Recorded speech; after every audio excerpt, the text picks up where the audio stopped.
Hi, my name is Ulysses Grant. I was born on April 27, 1822, in Point Pleasant, Ohio. My family then moved to Georgetown, Ohio. I am mostly known for being a general for the North in the Civil War. My parents' names were Jesse R. Grant and Hannah Simpson Grant. I had two brothers, Samuel and Oliver, and three sisters, Clara, Virginia, and Mary. I went to school in a one-room schoolhouse with all ages. We were all taught at the same time. I loved to ride horses. I got my first horse when I was 8. I became an excellent horseman. I went to West Point in New York.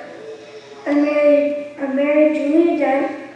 I had 3 sons, Frederick, Buck, and Jesse. I did not know my second son who was born until 5 months later because I was working at a remote army fort. I also have a daughter named Nellie. I was 39 years old in 1861 when the Civil War started. I became a colonel leading the 21st Illinois Volunteers. Later, President Lincoln made me a brigadier general, and my troops captured a fort in Tennessee. When the Confederate general asked about surrender, I replied no terms, except an unconditional surrender. Unconditional surrender became my nickname. Later, President Lincoln put me in command of all U.S. armies. I was the general that the Confederacy surrendered to at Appomattox Courthouse, ending the Civil War. I became a national war hero and became the nation's first 4-star general. I became the 18th President of the United States and was President from 1869 to 1877. I continue trying to get the nation more united, forcing on Reconstruction while still giving freed slaves rights. In 1870, black men were given the right to vote. I was President of the United States during a very difficult time. After being president, I invested money in a financial firm and lost it all, going bankrupt. I wrote my memoirs to raise money for my family to survive. You could also know me for being on a $50 bill. I died on July 23, 1885, when I was only 63 years old. When the country learned of my death, church bells rang 63 times. I wanted to be buried by my wife. Due to this, I could not be buried in a military cemetery. Julia and I were buried in a temporary tomb in River Park. Later, thousands of people around the world raised money to build a huge marble tomb for my wife and I. You can tour my tomb in New York. I will always be remembered for being a Civil War general and being the 18th President of the United States.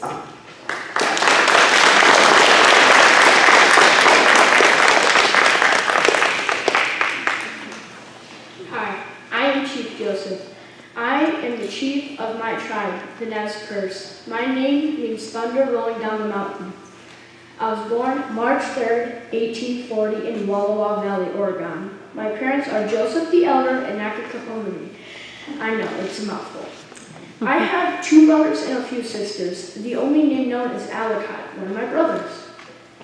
The only education we had back in the 80s was learning how to shoot a bow and ride a horse. And did I mention we had to do both at the same time? I married my first wife named Hayu. Then I married Springtime and had a daughter named Jean Louise. I am famous for leading my tribe, the Nez Perce, on a retreat to the Canadian border where the Americans could rule us no more. Another reason we made a retreat to Canada was so we would not have to be kicked west again and again. But things went downhill, and I'll tell you how. Due to the fact that we were getting kicked off our beautiful land and sent farther and farther west, we started traveling north for freedom. I led the people and Ellicott, my brother, led the warriors. The Americans attacked us many times, yet all the battles we won, but lost many lives. Eventually, we only had a few warriors left, and the women and children were starving and freezing to death. Then I thought, I should probably surrender now.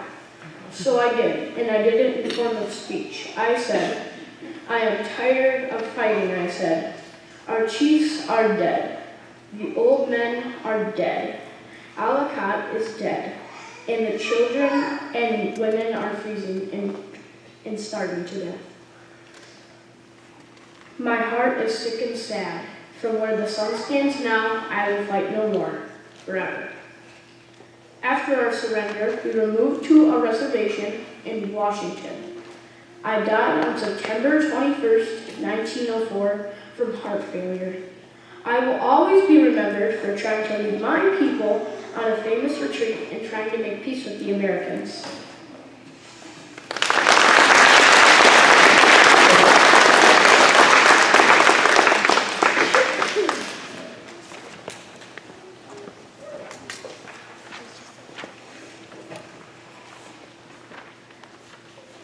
Hello, my name is Aurora Elizabeth Ingalls Wilder. I am known as the author of the Little House book series. I was born on February 10, 1867 in Pepin, Wisconsin. My mother and father are Charlotte, known as Ma, and Charles, known as Pa. I have 3 sisters, Mary, Carrie, and Grace. I also had a younger brother named Charles Jr. He died when he was a baby. We made long journeys in the covered wagon. When I was 2, we moved to Kansas Territory, then to Minnesota, then to Idaho, Dakota Territory, and Missouri. I went to a 2-story school in Burr Oak, Idaho. Mary got very sick, but she got better. As a result, she was left blind. I became Mary's eyes, describing everything around her. That's why I remember so much from my childhood. I also became a good teacher for Mary. I wanted to become a real teacher so I could pay for Mary's schooling at the school for the blind. When I was 15, someone asked me if I could be a teacher. I said, yes. I was the only teacher in a one-room schoolhouse 20 miles from my home. I had several children to teach. During the week, I lived with different people near the school and walked to school. One day, Pa and Ma sent Alonzo J. Wilder to bring me home while I was teaching. He kept on coming to take me home every week. Alonzo and I got married on August 25th, 1885. We had 2 children, Rose, who was born on December 5th, 1886. I also had a son, but he died before he was named. I moved to Mansfield, Missouri, in a house we called the Rocky Ridge Farm. I often told Rose stories. She encouraged me to write them down. In 1930, I started writing the Little House book series.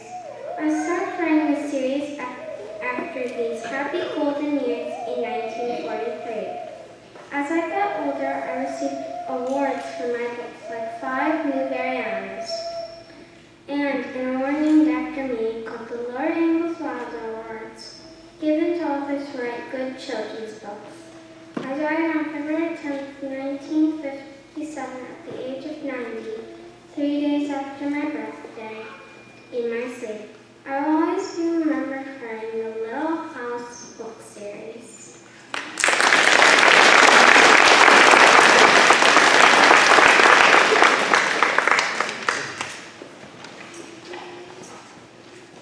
Hi, my name is Helen Keller.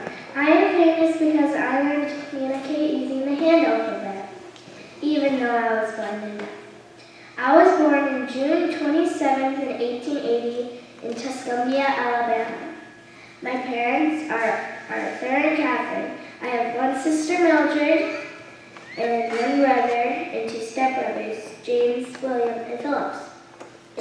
A I was a very smart young girl, but in 1882, when I was 19 months old, I got what is now called scarlet fever, which caused me to be blind and deaf.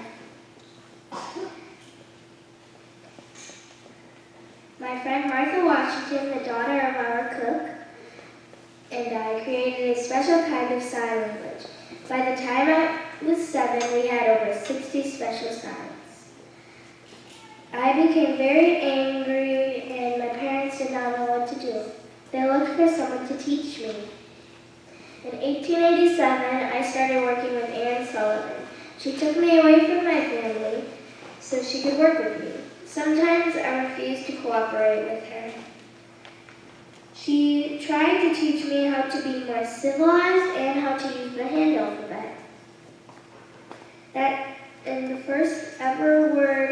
The first hand word I ever learned was water. That same day I learned 30 others from Anne.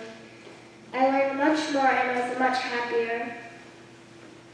In 1896, I attended Cambridge School for Young Ladies, and later I attended Cambridge Radcliffe College, and I graduated in 1904 when I was 24 years old. I never married and had no children. I worked with people with disabilities and helped found the ACLU, which stands for American Civil Liberties Union. I also worked for women's suffrage. I always tried to raise awareness, money, and support for the blind. I died on June 1st, 1968 from a heart attack, but I will always be remembered as the woman who is deaf, blind, and mute, but still learned to communicate and help others.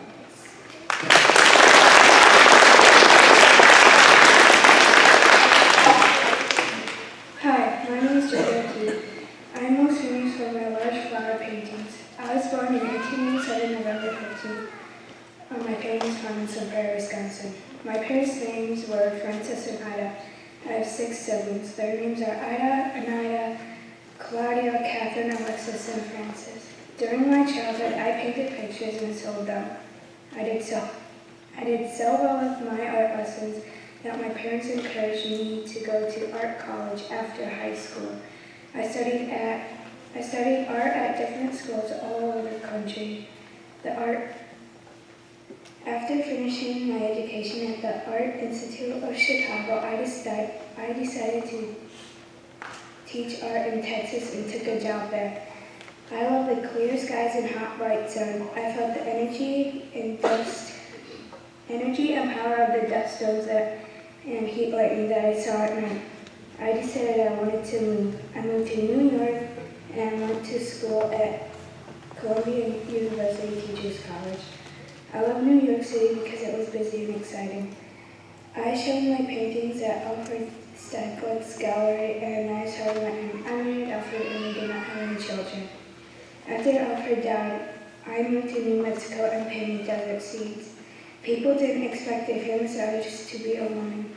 My paintings were very original, usually of flowers and nature. Sometimes I painted what popped into my head, and not many people would know what it was. I died on March 6, 1986, at the age of 98. I requested my ashes to be scattered at one of my favorite places. I will always be remembered for my beautiful and unique flower, nature, and wild paintings. I have been recognized as the mother of American modernism because of how I painted my paintings. Here are some copies of some of my paintings. The real ones are larger. This one recently sold at auction for $44.4 million.